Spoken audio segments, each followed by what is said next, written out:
Hello guys, welcome to the trademan. तो कल Friday का दिन है, न्यू एक्सपायरी आ रही है।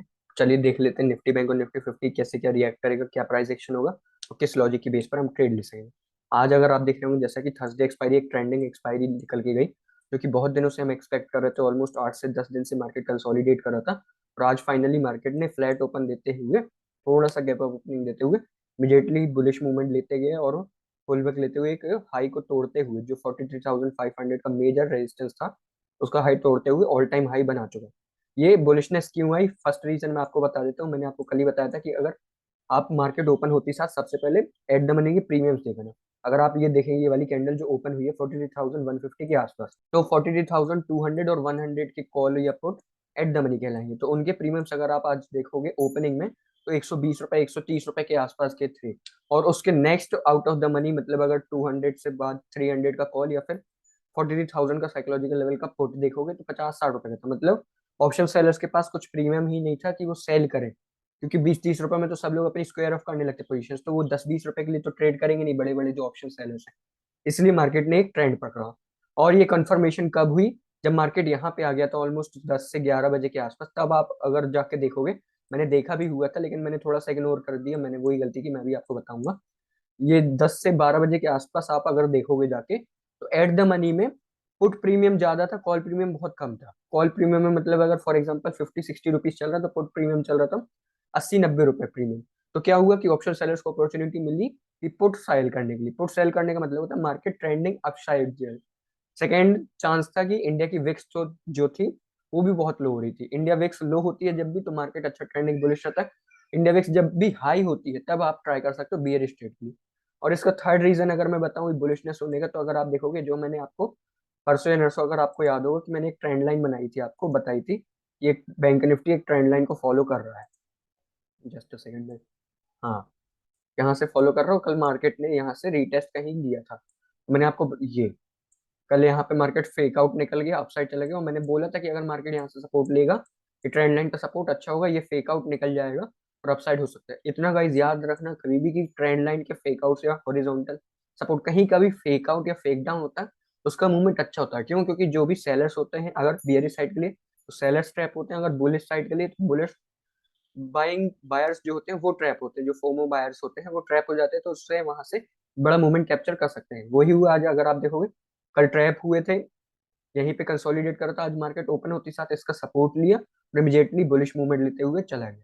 मैंने एक बियर कॉल स्प्रेड भी डिप्लॉय की थी स्ट्रेटेजी, ऑलमोस्ट ये वाली कैंडल, ये जो पिन बार बनी है, अगर आपको मैं जूम करके दिखाऊं, ये देखिए, ये जो पिन बार बनी, मैंने यहाँ पे क्यों शॉर्ट भी किया था अपनी एक कॉल स्प्रेड। क्यों? क्योंकि ये 43,350 के आसपास फिर से वही रेजिस्टेंस बना रहा था। अब मुझे लग रहा था कि अब यहाँ से मार्केट थोड़ा सा हो सकता है रिवर्सल जाए, नीचे जाए, और मुझे अच्छा सा प्रॉफिट देके जाए। मैंने, आप बिलीव नहीं करोगे, मैं अभी आपको दिखाता हूँ, जस्ट अ सेकंड। अगर आप देखेंगे ये पोजीशंस देखिए, तो ये देखिए 43,200 का कॉल मैंने शॉर्ट किया हुआ था। अगर मैं आपको ऑर्डर्स दिखाऊं, तो ऑर्डर्स, जस्ट अ सेकंड, आप ऑर्डर्स बाकी वो इग्नोर करना, फर्स्ट देखिए आप। 43,200 का कॉल मैंने सेल किया था, 25 क्वांटिटी, 206 रुपए में। 43,200 का, जबकि मार्केट चल रहा था 350 के आसपास, ये देखिए 350-360, और मैंने यहाँ का कॉल शॉर्ट किया था। क्यों? उसका रीजन मैं आपको बता देता हूँ। मार्केट, मुझे लग रहा था कि फिर से 350 के आसपास रेजिस्टेंस के आसपास पिन बार बना रहा है, मतलब यहाँ से रिजेक्शन लेना चालू कर सकता है। और मैंने थोड़ा सा बड़ा टारगेट रख रखा था कि ये ऑलमोस्ट अगर 150-200 पॉइंट तो आ सकता है 43,200 के आसपास। और थर्सडे का दिन था, तो अगर बाई चांस ये 100-150 पॉइंट फॉल करता है, तो मेरे को जो प्रीमियम है वो 200 रुपए का ऑलमोस्ट मैंने सेल किया था, 206 रुपए में, तो वो इजिली 100-150 रुपए के आसपास आ जाएगा। मैंने टेलीग्राम में भी शेयर किया था, बोला था कि अगर बाई चांस अगर 100-150 पॉइंट भी ब्रेक होता है, तो हमें एक अच्छा टारगेट मिल सकता है। लेकिन क्या हुआ, मार्केट ने ब्रेक किया, मुझे ऑलमोस्ट 1,000 रुपए का प्रॉफिट दिख रहा था, लेकिन मैंने बुक नहीं किया, क्योंकि मैं बड़े टारगेट के लिए था। मैं सोच रहा था कि पूरे 200 रुपए के आसपास ऑलमोस्ट, मतलब 20-30 रुपए छोड़ दूंगा, लेकिन मिनिमम टू मिनिमम 100-150 पॉइंट का मैं टारगेट बना के रखा था अपने ऑप्शन में। इसलिए मैंने वेट किया, मेरा स्टॉप लॉस लगाया था थोड़ा सा बड़ा, यहाँ पे हाई पे लगाया था, और वो जब स्टॉप लॉस हिट हुआ, तब मैंने अपनी ट्रेड स्क्वायर ऑफ कर दी ऑलमोस्ट। आप देख रहे होंगे, मैंने फर्स्ट टाइम एग्जिट की थी 500-550 रुपए के लॉस में, फिर एक और एंट्री ली थी, सेकंड एंट्री, वो इग्नोर करने लायक, वो ऐसे ही मेरी गलती से लग गई थी, उसमें मेरा लॉस हो गया 400-500 का, और तो 900 रुपये। ये देखिए, मैंने 3 मिनट का निफ्टी बैंक का टाइम फ्रेम में खोला हुआ चार्ट। ये जब पिन बार बनी है, अगर मैं आपको ये दिखाऊं 1:4 या 1:5 का मैंने टारगेट एम किया था यहाँ पे जब ये पिन बार बनी थी। अगर मैं इसको हटा दूं, ये देखिए, ये जो पिन बार बनी है 10 10 27 की, मतलब 10 30 की क्लोजिंग, और वही मैं आपको दिखा रहा हूँ कि ये जो पिन बार की क्लोजिंग हुई है, ये भी देखो आप, 10 30 की क्लोजिंग हुई है। तो मतलब मैंने एग्जैक्टली 10 30 की क्लोजिंग में यहाँ पे ट्रेड ले ली थी कि ये पिन बार बन रहा था रेजिस्टेंस लेवल पे। मुझे मार्केट सेंटीमेंट सही नहीं लग रहा था कि हो सकता है मार्केट यहाँ से फॉल कर दे, लेकिन वही होता है, हर दिन अपना नहीं होता है, हर दिन रिवर्सल नहीं होता, कई दिन मार्केट ट्रेंडिंग में। तो वही हुआ, यहाँ से जब फॉल किया यहाँ तक, तब मुझे ऑप्शन में इमीडिएटली फॉल देखने को मिला, 800 900 रुपये, 1000 रुपये का प्रॉफिट देखने का दिख रहा था। लेकिन मैंने स्टॉप लॉस यहाँ पे लगाया हुआ, तो मैंने बुक नहीं किया। मैंने बोला कि मैंने सोचा कि हो सकता है यहाँ से फॉल करे, 21 ईएमए को भी ब्रेक कर रहा है, लेकिन मार्केट थोड़ा थोड़ा सस्टेन करता गया। मैंने ऐसा ब्रेक इवन में भी नहीं लगाया, क्यों? क्योंकि यहाँ की आप कैंडल्स देखोगे तो वीक कैंडल्स बन रही थी, मुझे लग रहा था कि कहीं ना कहीं से तो हो सकता है रिजेक्शन ले, लेकिन बोलते हैं यहाँ पे होप नहीं चलता, यहाँ पे सिर्फ वो चलता है जो आपको दिख रहा हो, वो ही होता है जो कि आप नहीं सोच रहे हो। लेकिन मैंने अपना स्टॉप लॉस स्ट्रिक्ट रखा हुआ था। जब ये बुलिश कैंडल बनी यहाँ पे, बुलिश हैमर, तभी मैंने अपनी ट्रेड स्क्वायर ऑफ कर दी ऑलमोस्ट 500 550 के स्टॉप लॉस में। उसके बाद आप देख रहे होगे मार्केट थोड़ा सा बियरिश हुआ, फिर सेकेंड हाफ में बुलिश होते होते ऑल टाइम हाई चला गया।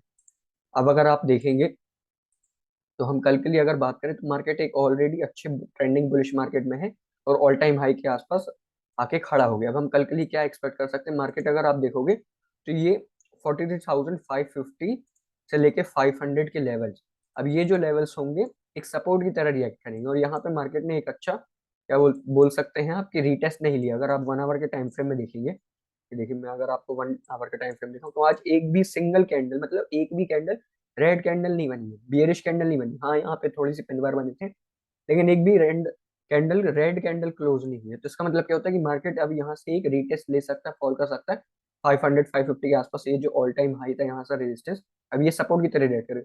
मार्केट हो सकता है कल ओपन हो फ्लैट में और यहाँ पे 500 या 550 के आसपास तक फॉल करे, और फिर यहाँ पे सस्टेन करे थोड़ा सा, तो सेकेंड हाफ में बुलिश दिखाए फिर से, और फिर ये 600 700 800 के लेवल्स ब्रेक करे या फिर टच करे। इसलिए मैं सजेस्ट करूंगा कि कल मार्केट अगर फ्लैट ओपन होता है तो आप इमीडिएटली बुलिश ट्रेड के लिए प्लान मत करना। मैं एक्सपेक्ट कर रहा हूँ कि मार्केट थोड़ा सा बियरिश फॉल लेगा 550 या 500 के आसपास तक। उसके बाद यहाँ पे थोड़ा टाइम स्पेंड करने के बाद जब बुलिशनेस दिखाएगा, तब आप न्यू फ्रेश पोजीशन बाय करना। क्यों? क्योंकि ऑलरेडी अगर आप देखोगे तो इतना बड़ा ट्रेंड मिला, कोई अच्छी प्रॉफिट बुकिंग अभी आई नहीं है जहाँ पे प्रॉफिट बुकिंग देखी हुई फॉल हुआ हो प्राइस, तो मतलब ओवरनाइट पोजीशंस भी गई होंगी बाइंग के साथ। तो कल ज्यादा चांसेस लग रहे हैं मुझे, 70 to 80% चांसेस है कि गैप अप ओपनिंग होगी। और अगर बाई चांस 43,700 800 के आसपास गैप अप ओपनिंग होती है, तो हम यहाँ से एक एक्सपेक्ट कर सकते हैं सेलिंग के लिए ट्रेड प्लान कर सकते हैं। क्यों? क्योंकि मार्केट ओवरनाइट पोजीशंस में बाइंग गई होगी, और अगर ओवरनाइट हमें जो बायर्स होंगे उनको अच्छा प्रॉफिट दिख रहा होगा 700 800 के आसपास, काफी अच्छा प्रॉफिट दिख रहा हो, वहां से प्रॉफिट बुकिंग आ सकती है। मैं वहां से सेलिंग के लिए ट्राई करूंगा। मेरा टारगेट हो जाएगा मिनिमम गैप फिलिंग के लिए 600 650, और वेट करूंगा अगर ये भी ब्रेक होता है तो फिर 550 या 500 के आसपास। अगर फ्लैट ओपन होता है और बाई चांस 550 या 500 का लेवल ब्रेक करना चालू करता है मार्केट, वेट कीजिएगा, 15 मिनट की कैंडल ब्रेक होने दीजिए, क्लोज होने दीजिए, तभी मैं बोल रहा हूँ। लेकिन अगर बाई चांस ब्रेक होता है तो आप बिना डरे अग्रेसिव सेलिंग के लिए ट्राई करना। अग्रेसिव नहीं, नहीं तो मिनिमम तो सेलिंग के लिए ट्राई करना एक क्वांटिटी से। क्यों? क्योंकि यहाँ से हो सकता है कि फेक आउट निकले कि 500 का लेवल सस्टेन नहीं कर पाया, ये बड़े टाइम फ्रेम का फेक आउट निकल के बियरिश फॉल चालू जाए। तो अगर बाई चांस 550 या 500 का लेवल ब्रेक होगा, तो फिर हमें एक बियरिश ट्रेड के लिए प्लान करना चाहिए। हमारा टारगेट हो जाएगा जो मेजर रेजिस्टेंस लेवल था अभी 43,350 का लेवल। और एक और सिनेरियो बता देता हूँ, गैप अप क्या, तो बता दिए ऑप्शन सेल करना। अगर गैप डाउन ओपनिंग होता है तब भी आप ऑप्शन सेल करना है। क्यों? क्योंकि मैं तो हमेशा बोलता हूँ कि गैप डाउन ओपन हो तो बाइंग करना। देखो गाइस, ऑलमोस्ट आप देख रहे हो कि आज मार्केट ने इतना अच्छा हाई तोड़ा है, रेजिस्टेंस को भी तोड़ा, फिर ऑल टाइम हाई जो था 43,500 उसको भी तोड़ा, और इमीडिएटली सडनली ओवरनाइट होके क्या होता है, market 150 200 250 300 point market gap down opening हो जाता है। मतलब उसका मतलब कि मार्केट सस्टेन नहीं कर पाया इस लेवल को। कुछ तो न्यूज आई है, कुछ तो हुआ है मार्केट में, जिससे क्या हो रहा है कि ट्रैप हो गए हैं। तो जो भी बायर्स के लोग के स्टॉप लॉस होंगे वो कहाँ होंगे? 550 या 500 के नीचे। अगर बाई चांस मार्केट 43,450 के आसपास ओपन होता है, तो यहाँ पे प्राइस एक्शन के लिए वेट करना, और आप जैसे डे लो ब्रेक होता है, कुछ कैंडल बनाया, रीटेस्ट ले, पुल बैक ले, और 43,500 के आसपास लेके फिर से रिजेक्शन लेने चालू करें, तो आप बिना डरे अग्रेसिव सेलिंग के लिए ट्राई कर सकते हो। आप एक अच्छा बेयरिश फॉल भी देखने को मिल सकता है, या हो सकता है मार्केट वॉलेटाइल हो जाए, कंसोलिडेट कर जाए, तभी जब फ्लैट ओपन हो। लेकिन गैप डाउन में सेलिंग, गैप अप में सेलिंग, फ्लैट ओपन में वेट करना कि यहाँ पर आए फिर अपसाइड जाए। चलिए निफ्टी 50 देख लेते हैं। निफ्टी 50 अगर देखेंगे निफ्टी बैंक के कंपेयर में वीक था आज। जो हमने लेवल्स ड्रॉ किए हुए थे 18,620 का लेवल और 18,550 का लेवल सपोर्ट और रेजिस्टेंस की तरह रिएक्ट करेंगे। और मार्केट आज आप देख रहे हो कि पूरा दिन वहीं पे कंसोलिडेट किया, ना ब्रेकआउट दिया ना ब्रेकडाउन। मॉर्निंग में मार्केट ने ब्रेक करने के लिए ट्राई किया था, लेकिन इमीडिएटली अपसाइड मूवमेंट चला गया। फिर अपसाइड के लिए भी गया, लेकिन अपसाइड से भी वहीं से रिजेक्शन ले लिया 620 के लेवल से। पूरे दिन मार्केट कंसोलिडेट करता रहा, सेकंड हाफ में थोड़ा सा बुलिशनेस दिखाया, लेकिन ब्रेक नहीं कर पाया। अब अगर कल मार्केट फ्लैट ओपन होता है तो ये ब्रेक करता है, तो मैं बोलूंगा निफ्टी बैंक के कंपेयर में निफ्टी 50 आप प्रेफर करना बुलिशनेस, बुलिश ट्रेड के लिए। आपका टारगेट हो जाना चाहिए ऑलमोस्ट 18,660, फिर आने वाला टारगेट आपका ये जो हाई लेवल है 18,720 का लेवल। लेकिन अगर मार्केट फ्लैट ओपन होता है और यहाँ पे ऊपर जाए या फिर गैप अप ओपनिंग होता है, तो आप फिर वेट करना, इस पे ट्रेड मत लेना, क्योंकि अक्सर हम देखते हैं कि जब भी मार्केट कंसोलिडेशन फेज पर होता है, मार्केट सेकंड डे क्या ओपन हो जाता है, गैप ओपनिंग हो जाता है, तो कोई लोगों को अच्छी बुलिश ट्रेड मिल नहीं पाती है, वो थोड़ा सा बियरिश टू साइडवेज मार्केट हो जाता है। इसलिए आप फिर वेट करना इस लेवल को रीटेस्ट करने के लिए। जब यहाँ पे आके मार्केट अपसाइड मूवमेंट देना चालू करे, तब आप बुलिश ट्रेड के लिए प्लान करो। बियरिश के लिए मिनिमम 550 के लेवल को ब्रेक करना होगा। जब ये लेवल ब्रेक करेगा, तब आप 500 के लेवल के लिए ट्रेड प्लान कर सकते हैं।